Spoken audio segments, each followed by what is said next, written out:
Hello and welcome to the 73rd gathering of the Adventure Party on this, the 7th of May, 2017. I'm your party leader, Brad Ludwig. We ask that you peace tie your swords, holster your blasters, and get ready for me to not have some... God damn it, I didn't write something up here again.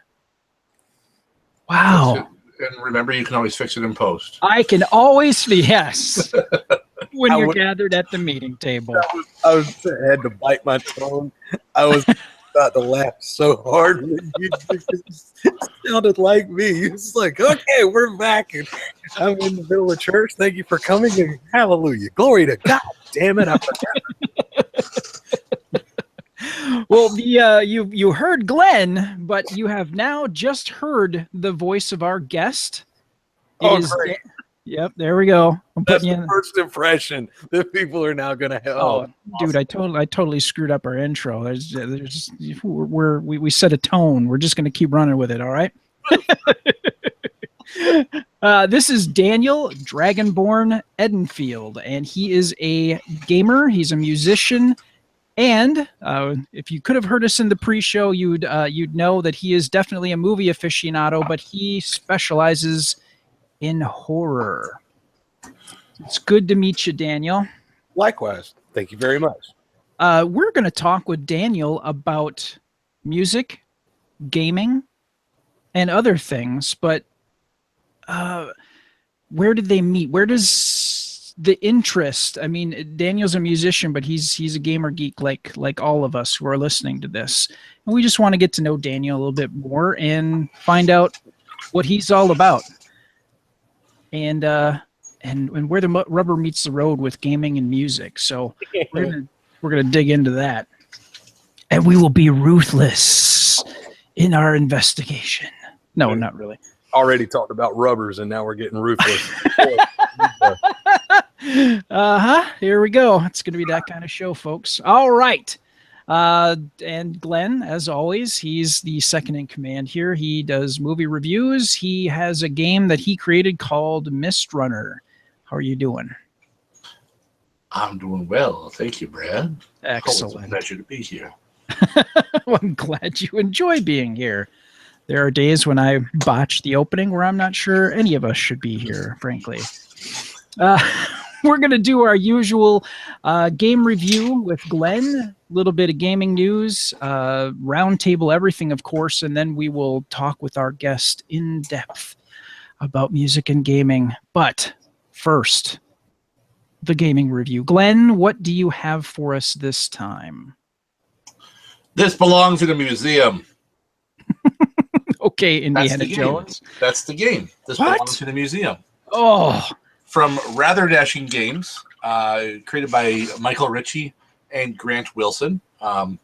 And as a little aside, Grant Wilson, those of you who ever watched the sci-fi show Ghost Hunters, it's that Grant Wilson. Oh, wow. He left the show and now is part of the crew that runs Rather Dashing Games. Nice. So yes, this is a game for 2 to 4 players. It takes about 30 minutes to play, and it retails for around $25. What the game is that you are all competing archaeologists trying to become the most revered archaeologist in the world. There are 4 choices who you can be, which I don't remember their exact names, but basically you can be Indiana Jones, Marion, Sala, or Indiana Jones's dad. But not those exact names, because of course they'd be sued out of existence. Yeah, there would be problems.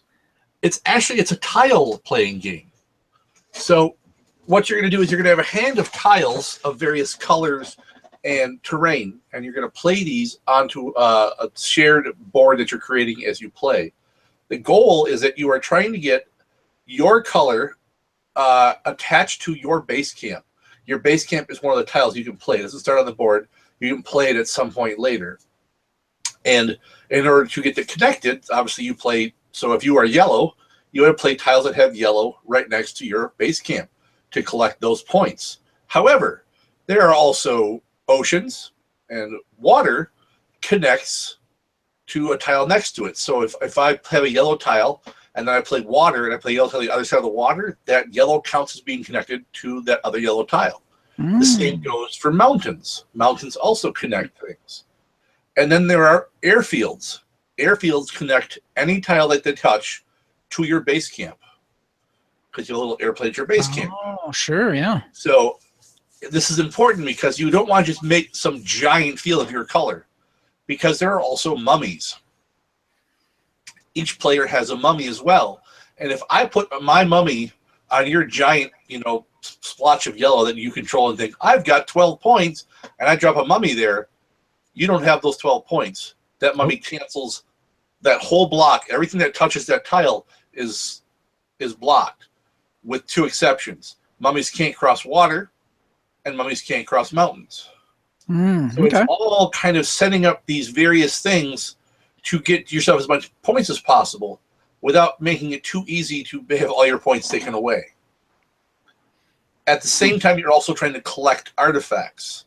You'll have a series of artifacts you want to collect for extra points.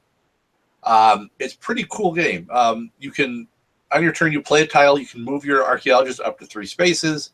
Some tiles have special symbols on them that will let you do things like swap 2 tiles, or swap one from your hand for one that's in play.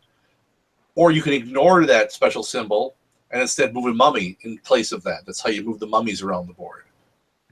The game ends when the draw pile is empty, and then you total up all of your wonderful, wonderful points, and hopefully you will win and beat the people from Rather Dashing Games who were nice enough to come to your store and give you a free copy, and probably let you win because they want you to buy their stuff. So that's how that went, huh? Perhaps. Dude, there's a lot going on in that game. Like, Yeah, there really is. I mean, when you look at the box, it's just, it's kind of cartoony, and it looks really simplistic. And in some ways, I mean, the rules are pretty simplistic, but the strategy you got to come up with, where I did this thing where I'd lay an airfield and I would try to get a yellow tile on each of the 4 sides of it. Because that way, even if they get a mummy over there and block one of them, the other ones, because mummies can't fly either, so the other ones that are touching the airfield all still count. So I had this a scattered mass of tiles everywhere that somehow all connected back to my home base. So even when they blocked off one, I only lost 3 points from the one they blocked off, because that's the biggest single block I had. Oh, nice. So I played it smart. it looked like Scrabble mixed with dominoes meets Crush. I mean, I'm not saying that in a bad way. I'm just trying to grasp, like I said, there's going on with it. Yeah. No, I'd never even heard of it. This is cool. Yeah. Well, it's pretty new. This is part of a series that they have. The first one was Pirates, Ninjas, Robots, and Zombies, and the second game was Graveyards, Ghosts, and Haunted Houses. And now sold again. Yeah. So I'm intrigued already. Yeah, it's a cool company. I like what they're doing. They're also local to me. I mean, they're like Waukesha, which is, I mean, I'm in Waukesha County. It's like the next town over practically. So they're really close to me. At least they're where they print stuff and where their offices are. I don't think Ghost Hunter guy is hanging out in Waukesha. Oh, bummer. Sure. Yeah. It'd be more of a bummer if it was. There's not a tremendous amount to do in Waukesha. Fair enough. It's Wisconsin, Daniel. It can't be that too much different from here. I mean, at least y'all have nice little board game companies and ghost hunters that neighbor use. True. And we're the largest producers of ginseng in the world and largest consumers of brandy in the world. Woohoo! Yep. Don't forget the cranberries. Oh, yep. And you need something for all those urinary tract infections. Oh, absolutely. You eat that much cheese and drink that much brandy, things happen. Gotta get that cranberry juice in or you're done. All right. So this has been Medical Corner. Next on Medical Talk. No, this is really, really cool. And you said it takes about how long to get a game in? Roughly 30 minutes. See, now that's awesome, because that's pickup game time there. That is, you want to get a few games in, you pull this out, and you got four players. And God, who doesn't love Indiana Jones? I mean, granted, this obviously is not Indiana Jones, but that that It's feel. close enough. I like it just when it's like 20, 30 minutes. I mean, I even think that was like the little tag description it had. Something like that is, especially in this day and age, if you have kids, you know, that's something you can grab quick, plop it down, play with a couple of kids, or, you know, it's a good time killer where you don't have to, like me, where you have to pull out the chessboard and all of your monster manuals and stuff and spread your dice out everything, which, I mean, over time you get quick at that. But, you know, sometimes it's good just to plop a game down and go with it. And yeah, I like that they're making games that are that quick. The functionality, you know, is just that fast. You half an hour, and if you like it, boom, let's play it again. Well, because it only takes 20 to 30 minutes to play it. I like that. Yeah, exactly. And you know, like games like you know, this kind of reminded me with like building the board, kind of like Betrayal at House on the Hill. You know, the game will always be different because you will never. The odds are incredibly low that you'll lay the board out the same each time. So high replayability, short game, and the price, you can't beat it. For around, you said 25-ish? 25. Yeah, that's good. It's a nice low cost game with high replayability, quick setup for a good price to add to your game closet, and why wouldn't you? All right. No, this is a good find. Thank you, Glenn. Absolutely. And that game again is This Belongs in a Museum. That's a great name. I know you have some jackass like me that be playing it, always go, so do you. Yes. Well, I said that at least once. I said, of course, I had to add, at one point, when I played with the good tile, I said a good tile. They said, that was a good play. And I went, I am the monarch of the sea. Anytime you try to cross me with a movie, like, you betrayed Shiva. That or Kalima. Well, that came out when the first mummy moved. Oh, sure, I bet. Kalima.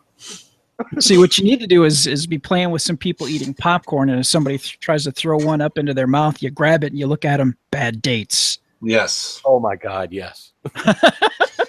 Now I can just train a monkey to play with me. It'd be even better. It's too much poo flinging. I don't think you want that. I really don't. From Glenn, monkey. Yes. Best of the day of the week. Taco Tuesday, it's me. Oh, and there it is, ladies and gentlemen, the first taco joke of the of the show. All right, Glenn. Well, thank you for giving us that game.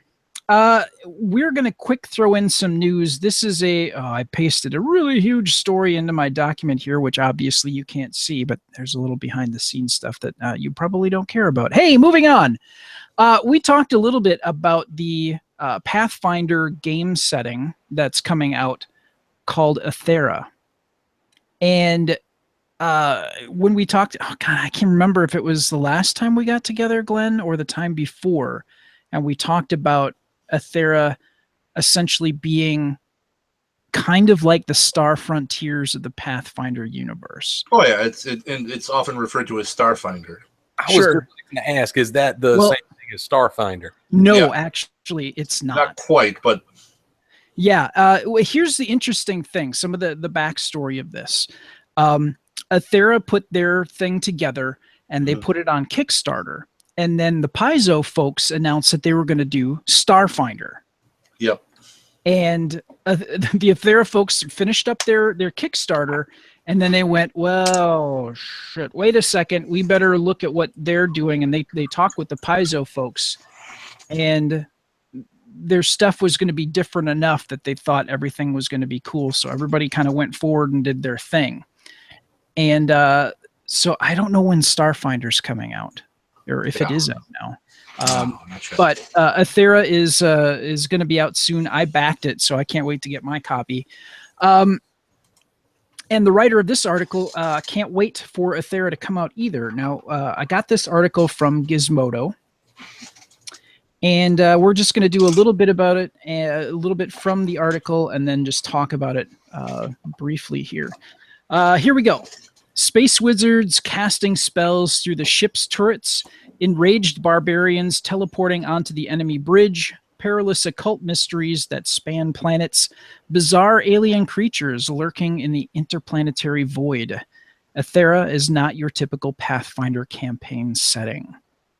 Pathfinder is at its core a classic epic fantasy RPG, but it's grown and stretched and incorporated lots of different elements over the years, including their space-themed source book. But Ethera is really pushing the game into new directions. Most efforts to blend science fiction with Dungeons and Dragons and its progeny either introduce anomalous technology into the fantasy world, like Expedition to the Barrier Peaks, which I think I owned that module, and Earthshaker. Or simply give fantasy characters the ability to move through space like Spelljammer, because the author of this knows someone... he knows that someone in the comments is going to mention Spelljammer. Yeah, that's kind of a given. And Glenn, if correct me if I'm wrong, you were huge into Spelljammer, weren't you? I was huge into having the stuff and reading it because it was a giant inspiration for lots of things for Mistrunner. Okay. I never actually once played a Spelljammer game. No, that's not true. I played once at Gen Con back in the early 90s. Okay. But I owned, I think, all the books and the source material for it, but I never ran the game myself. I just had it so I could steal it. Okay.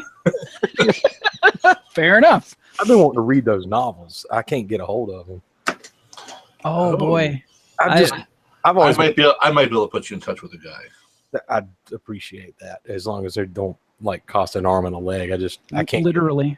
I want to read like the Cloakmaster Cyclist. I've never read them. I've always been huge into Spelljammer, mainly like Glenn said, just the inspiration. It inspired me so much. And so, whenever you're talking about, talking about Ethera, and it's like, ooh, the first thing that came to my mind when you were describing it, Masters of the Universe. I mean, you mentioned in that, for 3 sentences, you mentioned barbarians, spaceships, sorcery, occult, and all and you just in those couple of sentences, I'm sitting there thinking, okay, I'm going to look this up now because you've already got me. I'm hooked. Sure. Yeah, and I don't know when the release date is yet. I haven't seen an update, I think, from the Ethera folks for a little bit, but I know that they were waiting for a convention to wrap up, and then they were going to start to get the books out to folks. So it should be soon. Spell it for me. It's A-E. Oh, crap. And I just lost my brain stopped working. Okay, here we go. A-E-T-H-E-R-A. And you know what? I need to, stop the show because I'm sure everybody's really keen to listen to me try to fill time on here while I get my shit together. Go ahead. Need some fill music to jump in here. This summer, coming to an RPG store near you. Let's see. There we go. Just we should have see, there we go. Should have had Daniel get some filler music in here.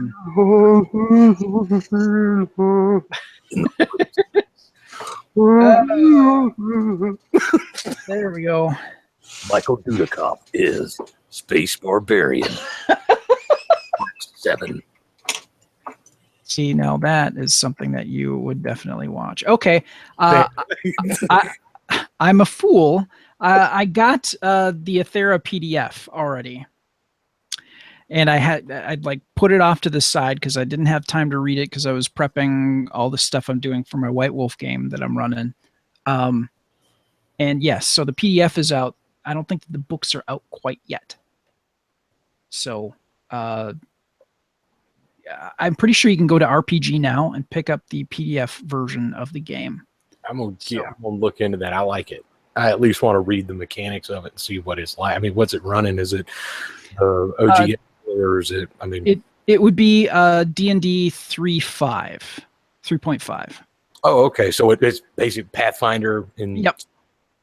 It's skinned over Pathfinder. Okay. So, Here we go. Athera creates an entirely new setting where science and technology are mixed with magic and occultism. The lead designer is one-time RPG superstar finalist Robert Brooks, who's done lots of work on Pathfinder over the years. And the author of this is surprised that their Kickstarter isn't going gangbusters, which hello, what are you talking about not going gangbusters? This thing, like, did incredibly well with its Kickstarter. Okay, I've lost faith in this, the author of this article now. Let's see. So this author talked with Brooks, and I'm not going to bore you with the details, but you folks can go to gizmodo.com and find the article and read it in full, because it's an in-depth interview with Robert Brooks. And the name of the article again is "We Can't Wait to Play Athera, the new science fantasy setting for Pathfinder RPG." I'm kind of curious. How do you get upset that it's not going gangbusters? It's really interesting that there are some games that I'm thinking, like the card game Exploding Kittens, which made the most money ever, like a couple of mil, if I recall, or close to 2 mil. People are starting to kind of measure themselves up to some of these things that just really strike a chord with folks, and you can't do. I mean, oh God! All right, first let me go ahead and just add this little disclaimer. If I say it, it's not because I'm being an ass. It's not because I'm talking down at it. I'm not. In no way am I trying to demean anything about this. So let me go ahead and get that out of the way. It's a freaking game. It's an RPG game. I'm a musician, so I mean, I'm preaching to the choir here, but. Go to Bandcamp. There are 10 million people. Oh, you listen to this band. You don't like this band? Well, I've got 999,999,000 other bands I can listen to at any given time. The great thing is that indie people can create things, throw it out on Kickstarter, and make it, and that's fantastic. And I encourage everyone to do that. But the problem when you do that is that 999,999 other people are uploading their game probably within the span of an hour that you just did yours. Yep. So, I mean, I understand, you're upset that it's not selling, but please do not, the way that article read, as I couldn't, it just still, that's why I was like, why are you upset as that? I mean, I think you should be happy with the fact that you made a freaking game and you got it and we're going and boom, and you've done it. You've created lore. You've built a universe. Sit back, my man. You've created a universe and people are going to play, whether it's just one person or whether it's just you and your gaming table. I mean, just be happy at that. Yeah, exactly. And, some of the things that I really think about too is sometimes you don't make all the money on the front end.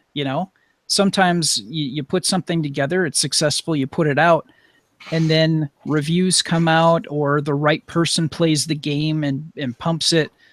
And it can, it can explode that way, kind of more on what I would call the back end. So, I say to my other male stripper buddies every Friday night, when I'm on the pole, I very rarely make my money on the front end.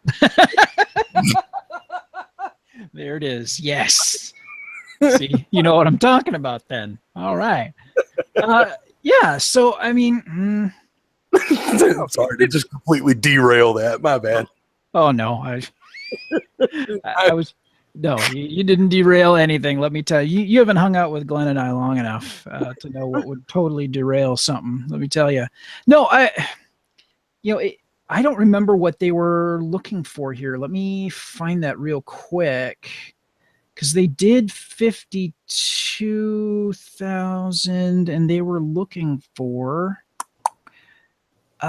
Shoot. $52,000 or sold 52,000 units? No, $52,000 is what they sold, what they pulled in. That's life-changing money. Oh, okay. They had a goal of 50,000, so they just put it over the top. So they smashed the barrier. They broke the barrier and made it happen. So that's cool. I think part of it too is there was some. There was the talk of Paizo putting out Starfinder, so I kind of wonder if that held things back a little bit, but they still made the thing, and it's different from Starfinder. I mean, that's the one thing that people need to keep in mind is you could own both of these things, and while the core theme is overall kind of similar, it's taking that Pathfinder, that core fantasy type system, merging it with sci-fi and doing something else. But their alien races are going to be different. The whole, how that works is going to be different. So, you can always buy them both and check them out. So they are going to be different enough. Because that was the one thing that I mentioned earlier, is that they kind of wanted to check each other out and find out, okay, are we duplicating each other enough that this is going to be a problem? So, and they found out that they did not. So it's all good. And you can own both of them and still do something kind of similar, but still very different with the window dressing that you get with it. So that's cool. And I really need to I'm reading Ready Player One right now, so I'm finally reading Ready Player One. I still haven't read that. So yeah, I'm trying to take in all sorts of stuff, including new games that I've managed to pick up, and I picked up a bunch of them. I know. I'm barely treading water, keeping up with that. So, all right. So yeah, folks, check out Ethera. I think that you'll dig it, especially if you're a Pathfinder player. I think that might be a welcome change to doing just plain old fantasy that you've been doing. And not to say that fantasy's bad, but sometimes it's nice to get a change, get a little breath of something else in, or maybe keep the core fantasy stuff, but bring in like an adventure where you got an alien that kind of crashes into the area of your characters or whatever. You can mix it up and make something a little different. No shame in that. All right. Hey, if you like what you've heard, even though we've stumbled a few times and we've had plenty of ass jokes in here, hey, you might want to give to Galactic Network Podcasts. Hey, consider helping us out financially. We really kind of appreciate your support. And you can go to gncasts.com/support. And on that page, you'll find links to our Patreon campaign where you can make a small recurring monthly pledge if you got room in that budget for it. We'd appreciate your support. You can also click on our Amazon affiliates link, and if you make a purchase using that, a small portion of that can come our way and kind of help us out. So again, go to gncasts.com/support. Okay, the Kickstarter Spotlight. Last time we had... What was that game, Glenn? No Elves. Talislanta.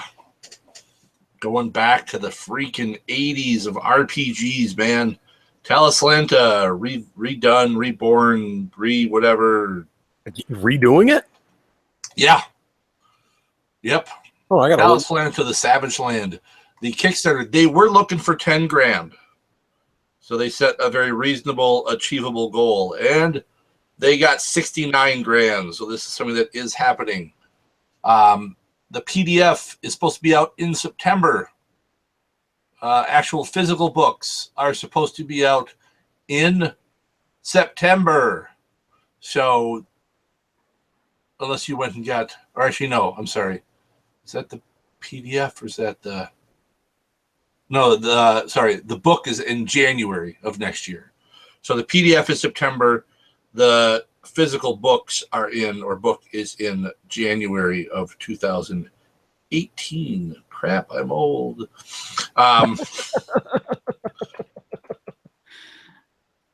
So yeah, so they did it. Talislanta is back. Makes me very happy. Another game that I never ever played, but I owned a ton of books for. Now I have the PDFs of almost everything because Talislanta themselves, they have almost all of their old books available for download. No way. Oh, nice. Yeah. So crap. I don't feel bad about having copies of them because I got them from them. So that, and I did just back their Kickstarter. Well, not just now. I did it 2 weeks ago when we had this on. So I don't feel bad because I gave them money. And I gave them money many, many years ago when I bought their original books at Gen Con, whatever, 1986 or something. back when it was still in Milwaukee. This is fantastic, dude. Yeah. Like, you just made my night. Made like my week. I got all of this I could read. Oh, dude, this is badass. Oh, yeah. Yeah. So that's Talislanta. It's back, baby. It's back. Nice. Yeah, it's damn. And when we talked about this is just one of those classic, like, defining RPG things that if you're like an old schooler, you remember it, or if you want to know your heritage as a gamer, this is something that you really need to get into. And the campaign has ended, but obviously this is going to be out for sale here. So you'll want to go out and find your copy of Talislantia and investigate your gaming heritage just a little bit more. That is so cool. This is so awesome. That's exciting. And I've talked to a bunch of people that heard about this, and they lost their damn minds. They were so excited about it. So tell me about it. I was at the secondhand bookstore. I mean, it's kind of sort of the same subject. I didn't find Talislanta, but I found the old Dark Sun campaign. Oh yeah. At myself. I couldn't buy that fast enough. I bought that, and I found the Spelljammer box, and I bought that too. It's just these little things. I'm like, I remember the name Talislanta, but I have never actually been able to sit down and just nerd out over all of it. And thank you, Glenn. Now I can I'm going to throw everything on my Kindle. Oh yeah, this is great. Speaking of kind of nerding out, what I'm bringing this time is Eclipse Phase 2nd Edition. For those of you not in the know, Eclipse Phase was a game of, we'll just read the intro here. Eclipse Phase is the game of transhuman survival. Technology puts the tools to defeat death, emancipate from need, and reshape bodies and minds in the hands of everyone. But it also provides the means for oppression and mass destruction. After losing Earth in a war with AIs, transhumanity disperses through the solar system and beyond, struggling to survive. In a typical Eclipse Phase game, characters belong to Firewall, a secret cross-faction organization that protects transhumanity from extinction threats. Alternate campaigns involve traversing the mysterious Pandora gates to explore extrasolar worlds or navigate the treacherous terrain of high-tech criminal cartels.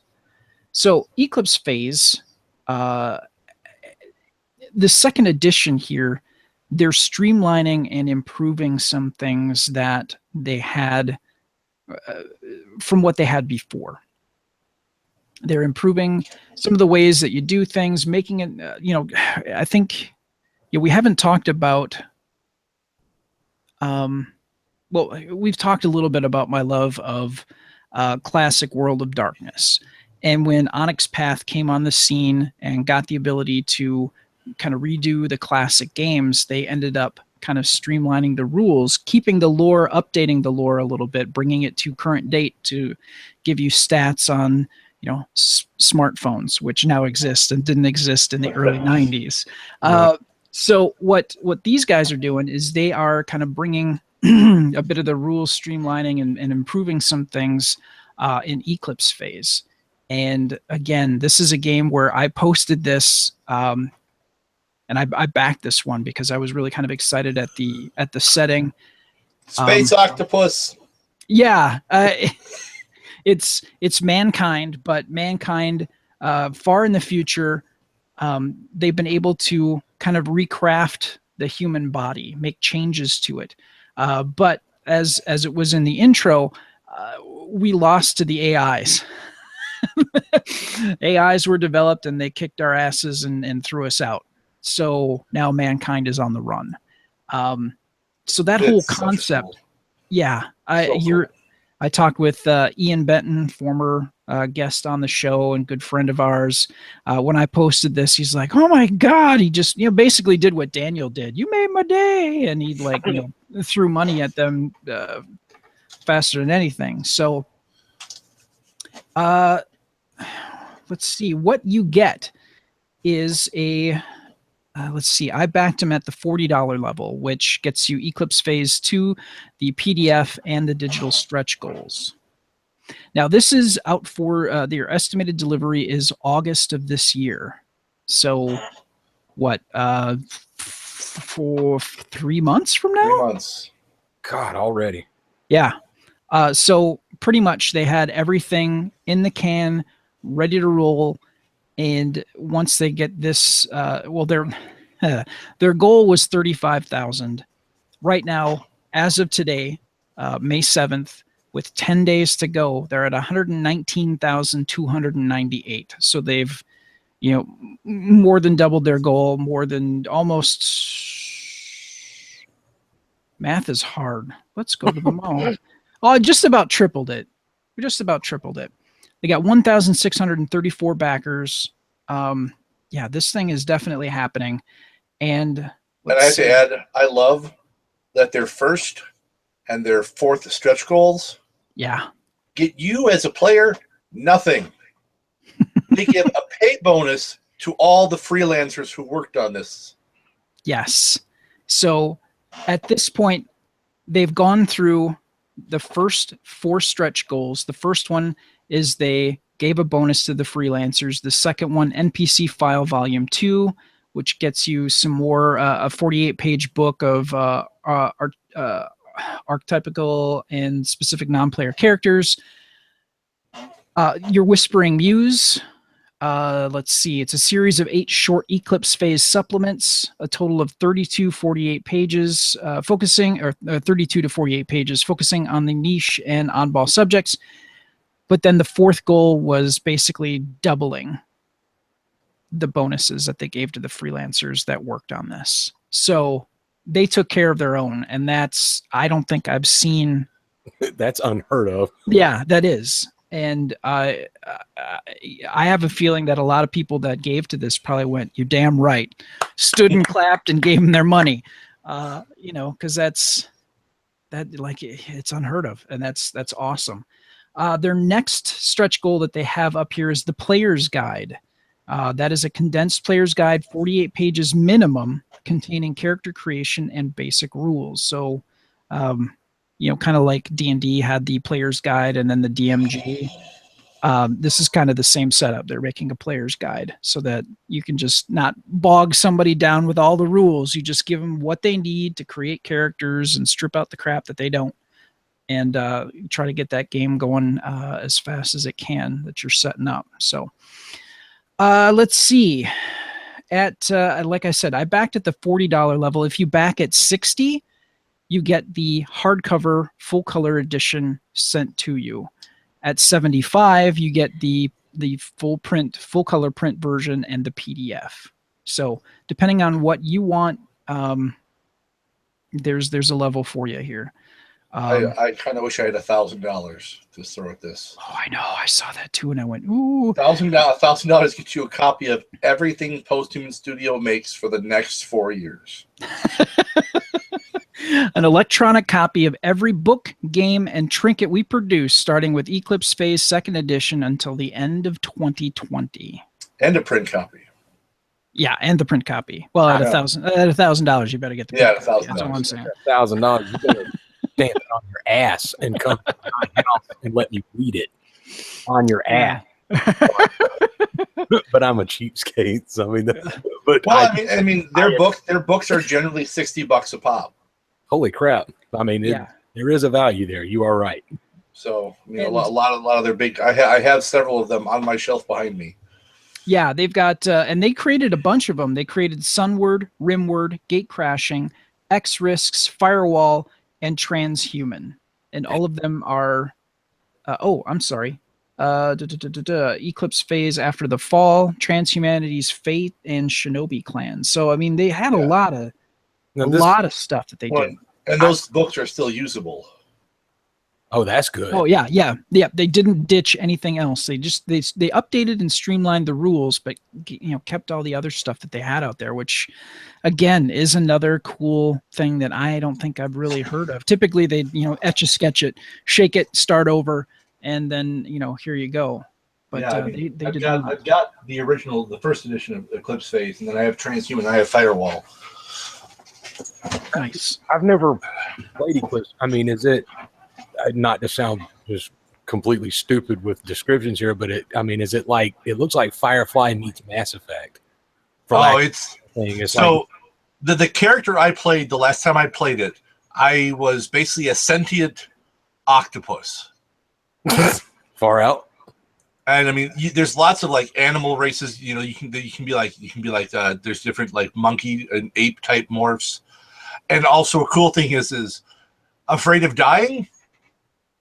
Get insurance, and basically they download you, and then you go off, and they can just basically like zap you into a body somewhere else. So you don't have to travel through space. They can just zap your mind into a body somewhere, and you go do a job, and I died. Well, that body died, but I'm still alive, so that's okay. So now it's like elements of Babylon 5 also. Yeah, there's lots of cool stuff in here. It's intriguing. Really cool.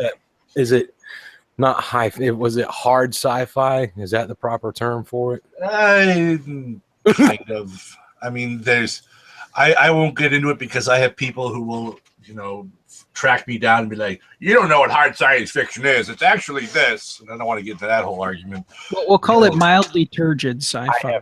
Yes. The reason I said is that it reminds me of Mass Effect is that in a way it's like Fated Suns or something without magic. So it's just like, yeah, it's a magicless Ethera. And I mean, I'm not saying that to be mean. No, not at all. It's one of those things where it almost seems to be hard to describe. It does. Maybe that's the best way you said it best. I can't pigeonhole it. My limited mouth here is trying to pigeonhole it, and the artwork's badass. Oh yeah, it's absolutely gorgeous. It kind of made me think of loosely like Justifiers, in that you could have a different animal type body. Of course, it's an entirely different setup. And I'm willing to bet it's less math intensive than Justifiers. Yeah, I actually I played this with I think it was with Randy and Gretchen. Okay, and we got to play at Gen Con with one of the designers. Oh, nice. So, yeah, just like an absolute just kind of lark of there's no one signed up for this, so we're going to sign up for it because it was just at their booth. Oh, sure. It was just like a random play, and then we ended up kind of playing to the point where they were ready to turn the lights off and kick us out of the exhibit hall. But it was cool. That's usually a good sign that a game is worthwhile. Yeah. If you close it down. That's awesome. It reminds me of all right, I don't know the proper way. All right, you know how when I was a kid, and you could go to not like Walmart, but like lower end department stores. We have Dollar General here. I don't know. Oh yeah, we got it here too. Okay. Yep. All right, and again, I'm not slamming it. I'm just saying when you go in, you have the Harlequin novels, you got your romance novels, and had Fabio, like standing there grabbing whatever random bimbo. Well, then if you turn the rack, you saw, again, I guess I just call it Kmart level, Dollar General level sci-fi books. But those covers were always so badass, And oh yeah, that's what the artwork for these books like Sunward and Firewall, especially X Risks. That's probably my favorite. Just looking at the artwork for Eclipse Phase, and I'm not saying it to be mean, but it reminds me of a Dollar General. Oh yeah, no, absolutely. Would get just one of the. I love books like that. I call it. I mean, that's the reason I like crappy B movies and stuff is they're crappy, but I love them. And it's kind of the same way with some of these books. It's like the artwork, that's badass artwork. It just Yeah, I'm and giving just nostalgic flashbacks of a little kid when I see it's like I see something like that. I'm damn sure gonna read it. well, yeah, and for those of you who are checking us out on YouTube, I've got the screen up here to see what Daniel's talking about here with the different covers of Sunward, Rimward, Gate Crashing, X Risks. It really does. It kind of reminds me a little bit of what you're talking about, just having that awesome art that blows you away and pulls you in and makes you buy something. This is I mean, that's what's happening here for sure. That is a perfect example of like you capture the imagination when you look at this and your brain has already gone for me. So yeah, they've already won. When I look at this artwork, my brain is already there. I'm already transported. So they've already got me hooked. When I play the game, I'm seeing this in my mind. Well, yeah, exactly. Those discount books I had mentioned at Dollar General, when I see that cover artwork, I'm reading the book, I'm seeing the artwork, and I'm interpreting that, with my brain, and I'm freaking loving it. I don't know if it's a good book. I don't know if it's a bad book. I don't care because I'm having fun and I'm loving it. And this, I don't know. I'm really impressed. This looks really, really good. What you're describing, Daniel, is the comic book buying patterns of folks in the 90s. They look at the cover and go, God damn, this is beautiful. And then they buy it and then they take it home. That's how you make it happen. Yeah. And, speaking of stuff that pulls you in, I'm not normally a guy that reads Dean Koontz books, but I was standing in line at the grocery store and I saw the cover of this book called Lightning. And the cover is simplistic. There's a silhouette of a house and there's a strike of lightning there. And you can see that there are trees in the background. It was just so beautiful. And it spoke to me. And I picked it up because of the cover. And I looked at the write-up on the back. I'm like, oh, that really pulled me in. And that is the best book because it twists in such a way that you're like, I did not expect that happen at all. So this is me saying, hey, you know what? Go out and pick up the Dean Koontz book called Lightning. You'll like it. Not that has anything to do with gaming, but loosely related. That's what we're talking about here. You see the cover of this, you go, oh, wow, and you'll pick it up because that artwork, it punches you in the face and it's not pussyfooting around. You see this and you know exactly what you are getting into. And it's because of our generation. How they say you can't judge book by its cover. We always grew up hearing that. Well, I think our generation has learned that, yeah, you kind of can. Or it doesn't directly impact it, but it does. I mean, we wouldn't have watched this shit when we were kids going to the video store and you got the crappy VHS movies and stuff. Majority of the reason we got it is because the box art was so awesome. Oh, yeah, absolutely. Whether the movie was good or not, so we've learned. So nowadays, I mean, I have, when you see things like Eclipse Phase, things like that, when they have artwork, that, I mean, artwork ain't cheap. Yeah, no, exactly. That's the other thing too. We've talked with artists before, and if you want something that's high quality, that's going to pull somebody in, you're not going to, slip them a 20 and hope for the best. That's not how that works. It's expensive and they deserve to get paid, but every cent of it. From the other side of it, having to pay for the artwork, yeah, it ain't cheap. Good artwork ain't cheap. No, exactly. So, long and short of it, 10 days left as of today, May the 7th, to get in on Eclipse Phase 2nd edition. I really believe, and based on Glenn's recommendation and from other people that have played this before, don't walk, run to your computer and check it out and pick up a copy of Eclipse Phase 2nd edition. You will most likely, I'm willing to bet, that you will not be disappointed in that purchase when you have it in your hands in August. So, okay, you know what? It's time to talk with Daniel. Daniel Edenfield here. He's a musician. He's also, as you could tell, if you've been listening to this at all, you know that Daniel's a gamer and he's a movie fan. But he really tends to be more towards the horror side, which I'm willing to bet that's kind of how you and Glenn might have met up through your appreciation of horror. Am I right in that? Or appreciation of horror, or say sadomasochism from watching these films that we've been watching together. We got thrust into it. It was like a bad sci-fi barbarian. We were thrown into this pit fight, and we had our backs to each other, and we were just trying to fend off all the shitty movies that kept. It ended up being as we're comrades now. We're like brothers in arms, and it was purely coincidental. But yeah, nice, very nice. But we really wanted to talk to Daniel about music, and I really would like to. There's a couple of questions that I want to ask you, Daniel, specifically. Sure. But let's start off with a little bit about you and Throne of Anguish. Oh, well, you've already said it. My name's Daniel, and Throne of Anguish that's just the name that has stuck with me. Well, since for as long as I can remember. As a little kid, I mean, you've already heard. I always mention. I can't help it. It's always Masters of the Universe. As a little kid, that was like my first true love. That was when I was, a toddler.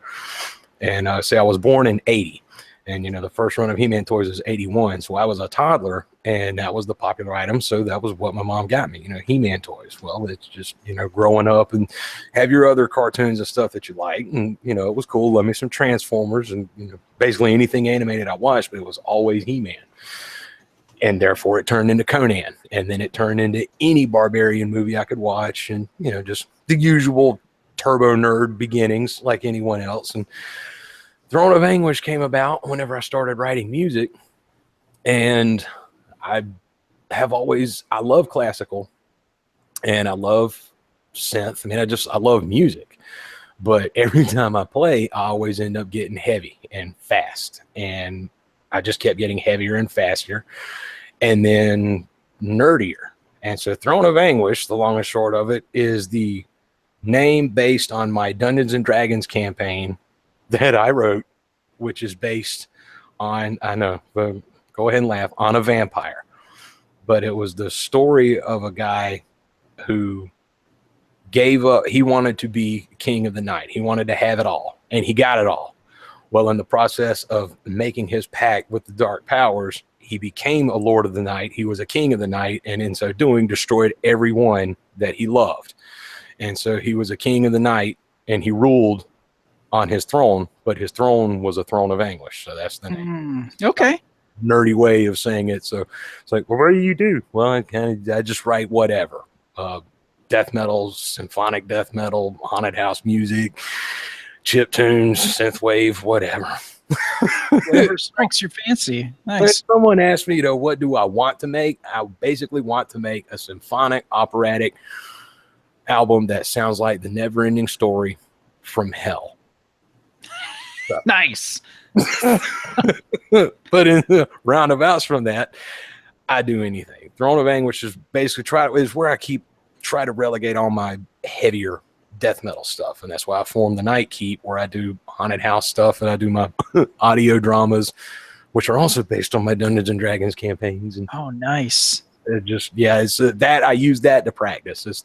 I use the Night Keep to practice my orchestral scoring and movie scores, so that I can write death metal with the symphonic elements that I've, skills that I've acquired from the Night Keep.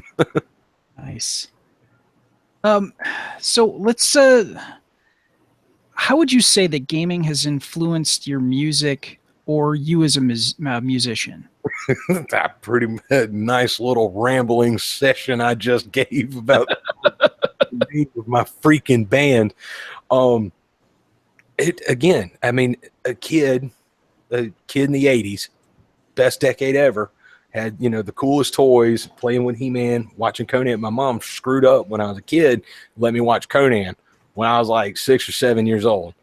And, I don't think she was fully prepared for what all the content was in that movie, but I fell in love with that movie, and it stuck with me. Well, then roundabouts, here comes Dungeons and Dragons. Now, mind you, I'm in the Bible Belt, and Lord, yeah, I couldn't tell from my dulcet tones, but I'm a in this Bible Belt, and then you got the Satanic Panic and stuff. So a lot of the stuff was verboten, and Yeah, I bet. there still is kind of a stigma. Well, that generation is dead and dying, and my generation has now come to power.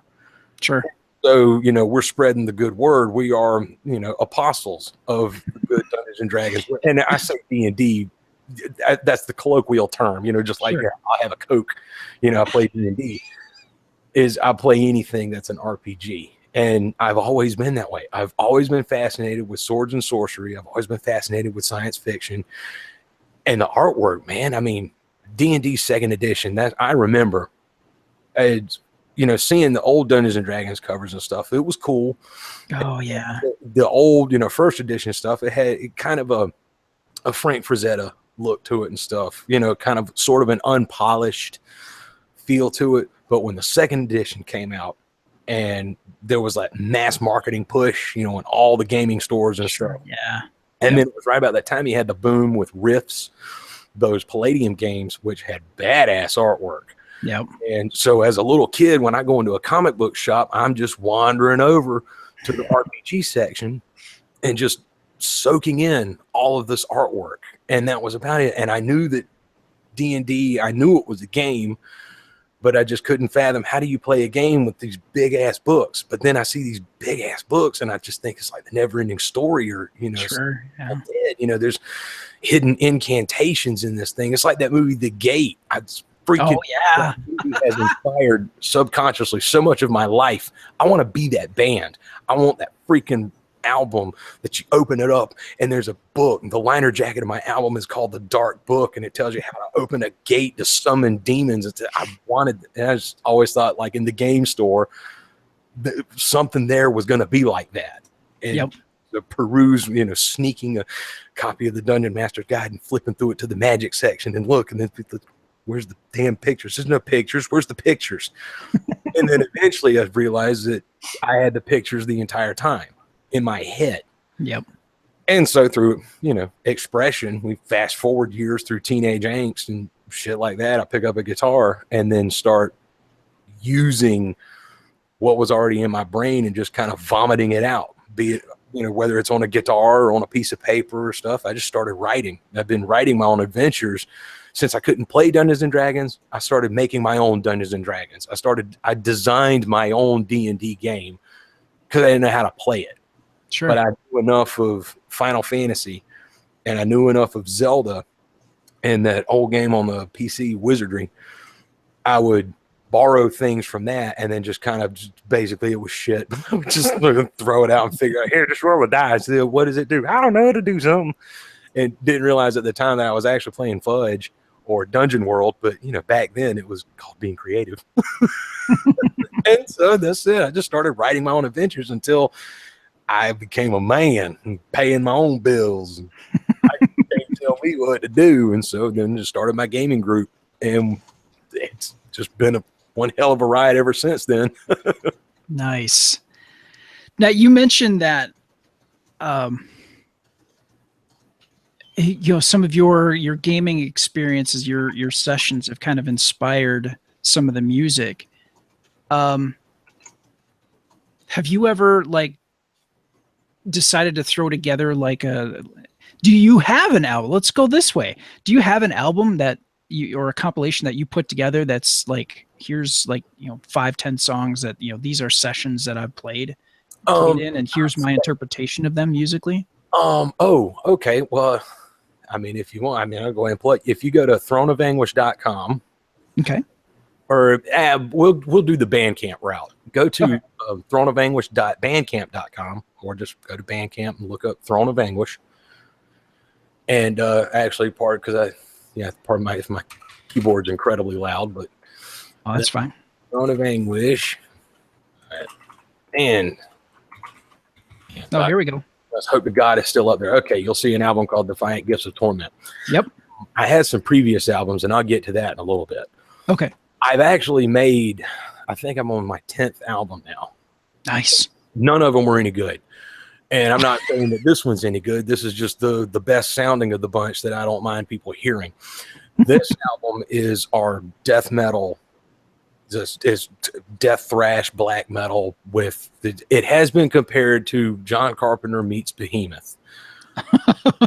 Wow. I couldn't be happier. It's because, again, I have so many different styles that just run around through my head. So I use synth elements and stuff while also blast beats and just really heavy, violent, horrific lyrics. But the songs Realm of Disease was based on a campaign I did with my friends. I ran a campaign for the better part of 2.5, maybe 3 years. Oh, wow. We played just about every weekend except for major holidays, in which case sometimes we even did 2 or 3 nights in a row. But we played, for almost 3 years. We played like every single weekend. And it was, at the time, I didn't realize that what I was doing was actually building a canonical, chronological account of my crazy ass inspiration in my brain. Mm-hmm. And so some of these songs on here, like Realm of Disease, is based on my Dungeons and Dragons campaign. The song Tomb of Evil. Remember this word, remember this name, Craven. Mm-hmm. That person will come back. Well, Tomb of Evil is how Craven became what he became. I'll get to that in a minute. And then Bound by Human Flesh is a spell that I created in my D&D campaign for resurrecting the dead. And that's why lyrically in Bound by Human Flesh, you're going to hear, using the silver thread. And then, of course, talking about an ancient book that was also bound in human flesh and stuff. That's a little nod to Evil Dead. But then you got Black Sun. Every band has a Black Sun song, but this one I thought I was being original, and I was, because this is about my campaign and the coming of the Black Sun. And then, of course, Leviathan's just a spell to summon the demon Leviathan. And then the Time of Rending tells the end of my campaign, even though it's never ended. That's like the foreshadowing of it. So yeah, it's, again, nerding the hell out. But another one, if you will go to nightkeep.bandcamp.com, we'll take you on a whole nother tangent here. Oh, here we go. This is probably a lot more palatable to anyone listening. The Nightkeep is my pretentious little tagline, cinematic audio horror. These are directly based on my Dungeons and Dragons adventures that I wrote that I was never actually able to play.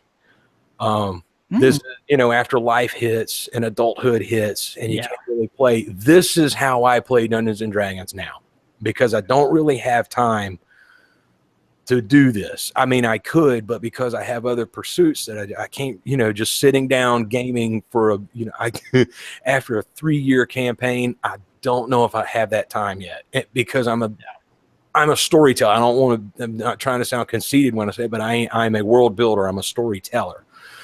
And so I started with there's a blue album cover. It's a Tale of Shadows.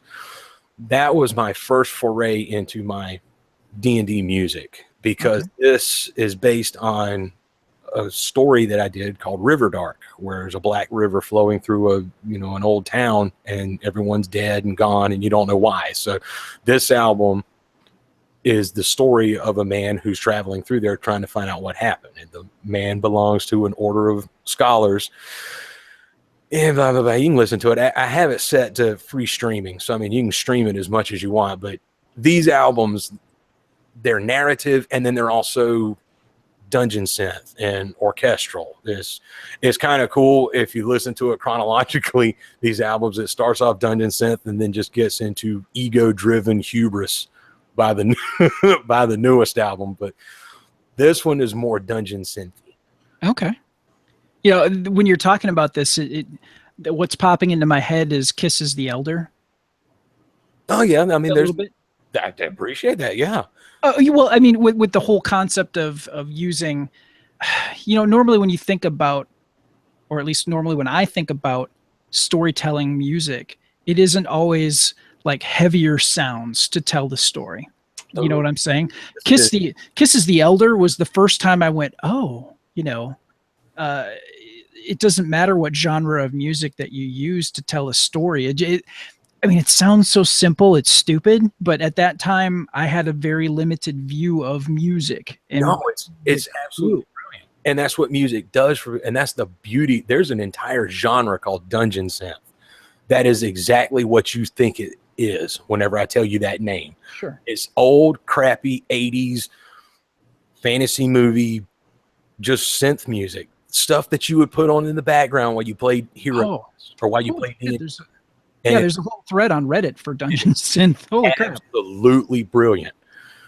Mine is not really dungeon synth in as much as it's basically an audio movie where using the music to carry on the story. Now, if people wanted to use any of my songs in the background, I would love that. I would just make my day just to know that I helped contribute to a campaign, because again, these songs aren't meant to be, they're not trying to get your attention. If you give it your attention, I hope you enjoy it, but just something to play in the background.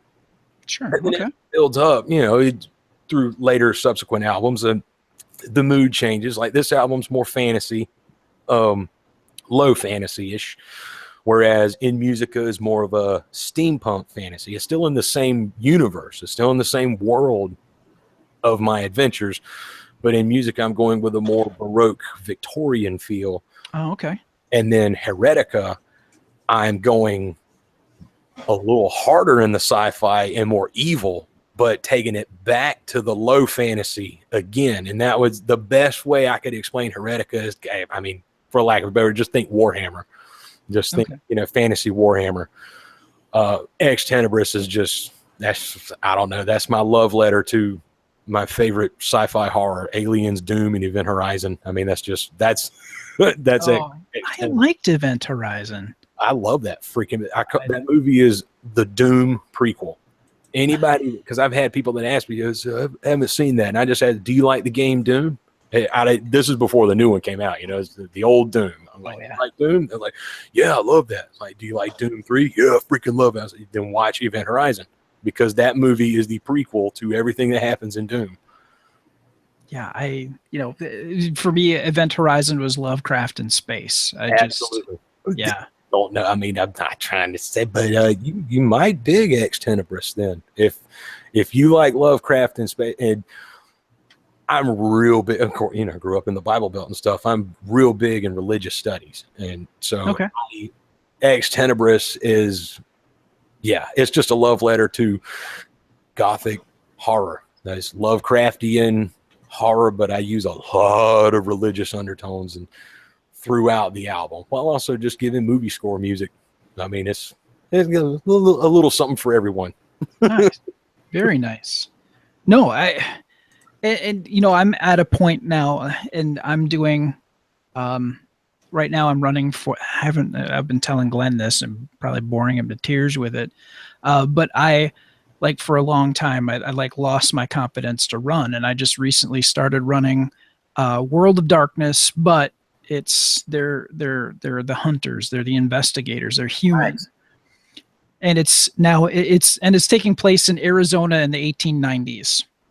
So it's got a whole different spin to it, and it's a lot of fun. And I've been using a sound effects thing from a company called Sirenscape. I don't know if you've heard of them. Oh yeah.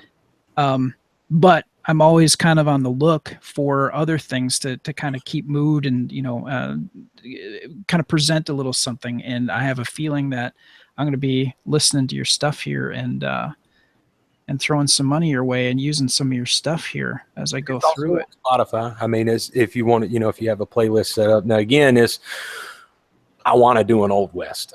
You say, 1890s Arizona. I want to do an album on that. I just haven't gotten a good story. It's sure, yeah. I'm big. The story for me is whether the story's any good or not. I still have to answer the 5 questions. The who, what, when, where, how, and why. Yep. And then, because it's just presented in a horror story, I like to have a twist. So until I have those, 5 questions in my twist, I haven't really been inspired to do anything. But I want to do an Old West one. I want to do something like that. Oh, very cool. Very cool.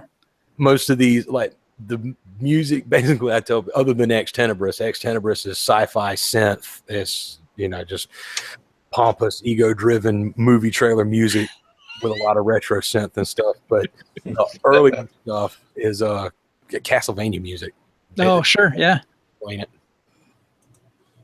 Oh, that's really cool. I'm looking forward to. I have a feeling that tomorrow I'm gonna be at work, and I'm just gonna have my computer just tuned to your stuff here and giving it a listen. Let me know if you enjoy it.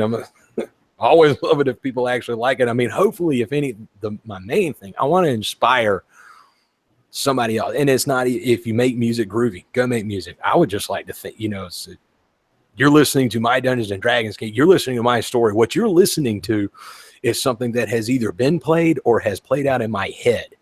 So Sure. when you listen to A Tale of Shadows, my friends, I started that album basically as a gift to my friends that had played that adventure with, because they went through Riverdark and they didn't stay around long enough to find out why it was the way it was. So sure. if giving them this album, my friends could actually look through, and I know a couple of them did because they called and we talked about it, but I put it in the album notes.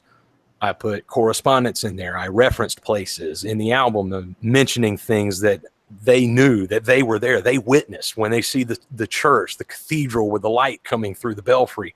They were there. They saw that. Nice. And so that's kind of the inspiration for that. And then whenever I did it, I kind of liked it. And I was like, shit, I'm going to do some more. This is kind of cool. And it just kind of snowballed from there. I mean, sure, I could just sit and lately I've been playing Hero Quest with my son. Okay.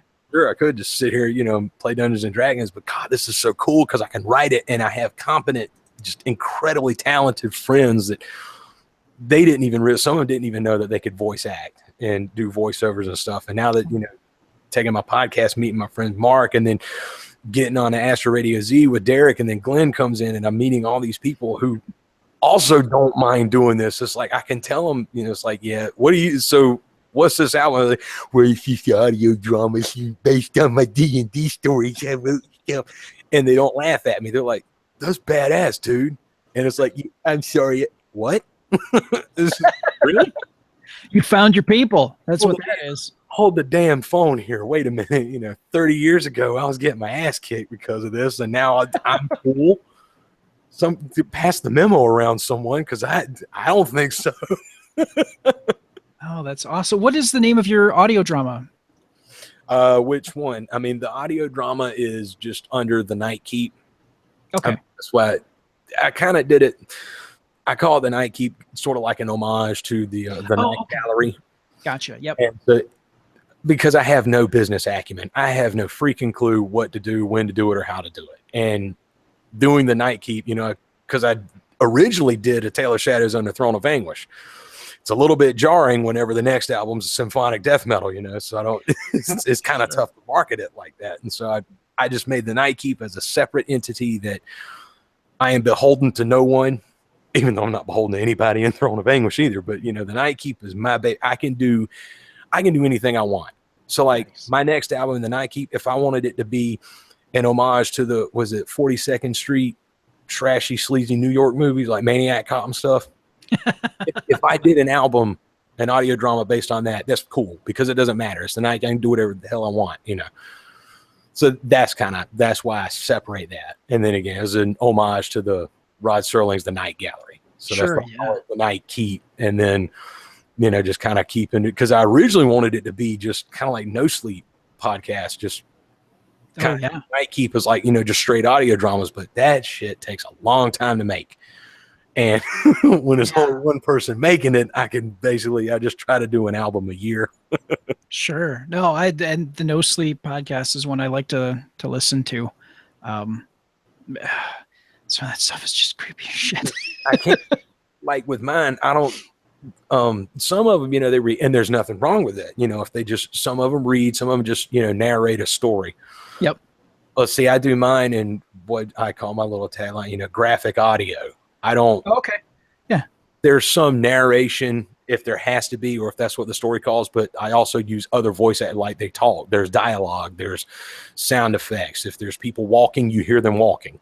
Okay. One person starts on the left side of the room and the conversation ends on the right side of the room. I pan the sound so that it ends up on the other side of the room. I add Sure. sound effects. Sometimes a lot of times it's hokey and corny, but sometimes I do it just right. And just sometimes every album, it's me and all my friends. If my friends listening to this will laugh, because there's always a zombie kid. There's always a demon kid.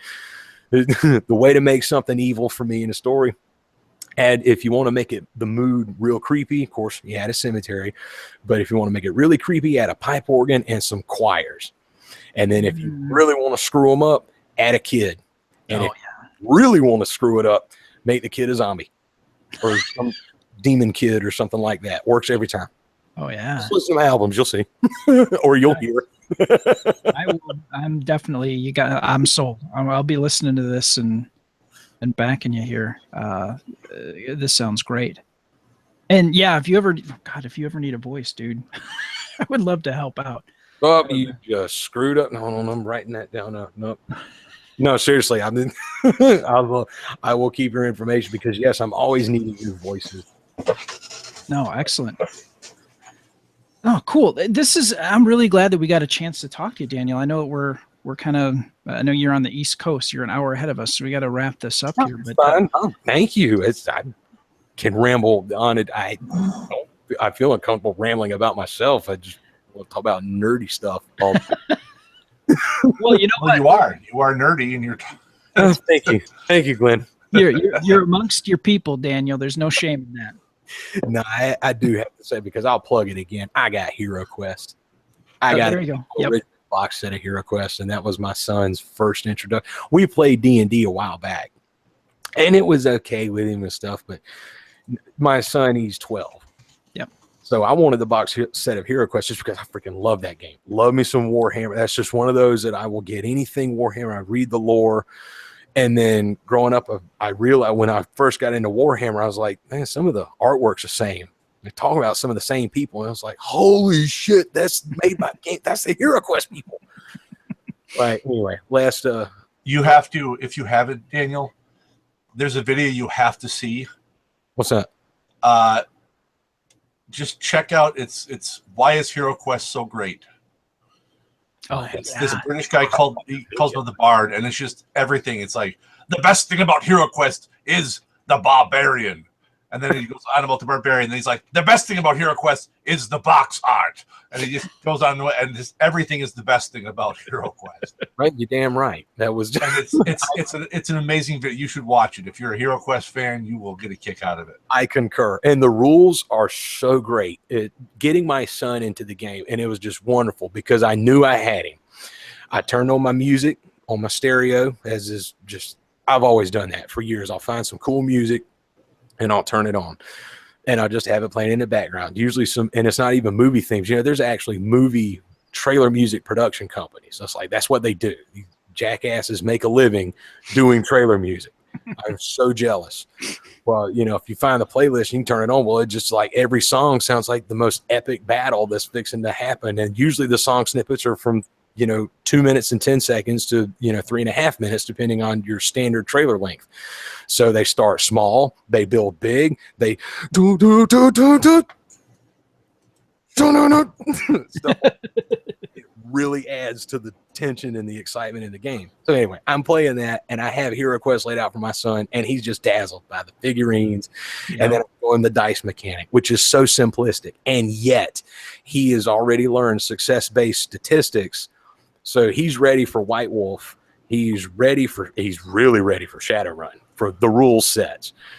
And so I'm just kind of, playing with him. I'm showing him do this, do that, and I'll make him do extra stuff in Hero Quest. Like the normal rules of Hero Quest, you roll your attack dice. How many skulls do you get? That's how many hits you do. I'll tell you if he wants to check the window through the cell bars into the next room. I'll be like, well, you're going to need to do a success. So, I'm going to need 2 successes off of that. What's your strength? And so he'll compare his strength, and I'll say, okay, well, if your strength is 2, give me 2 dice, and I'm going to need 2 skulls, stuff like that. And, just spicing the game up for him. And because he'll read the rules and be like, well, can I do this or that? Because, and he said, because it doesn't say I can do it in the book. And that was the greatest moment because I got to tell him, son, you take this book and throw it away. And then I just showed him. I said, "Do you want to do it?" "Yeah." "Well, then there you do. You do it. Roll a die." And the reason I'll make you roll a die is because if you screw up, I'm going to have fun.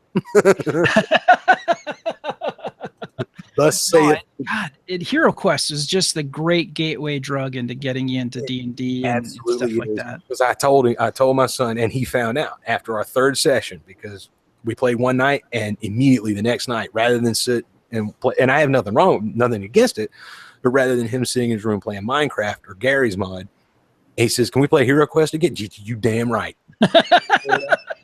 Boom, done.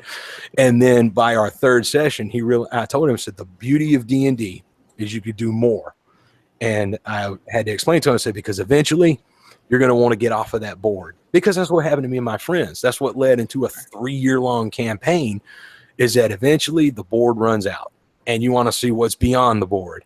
And that's where we go into D&D. That's Dungeons and Dragons. That's when I get to take off the Hero Quest board and just put my chessboard down, because that becomes my de facto world map.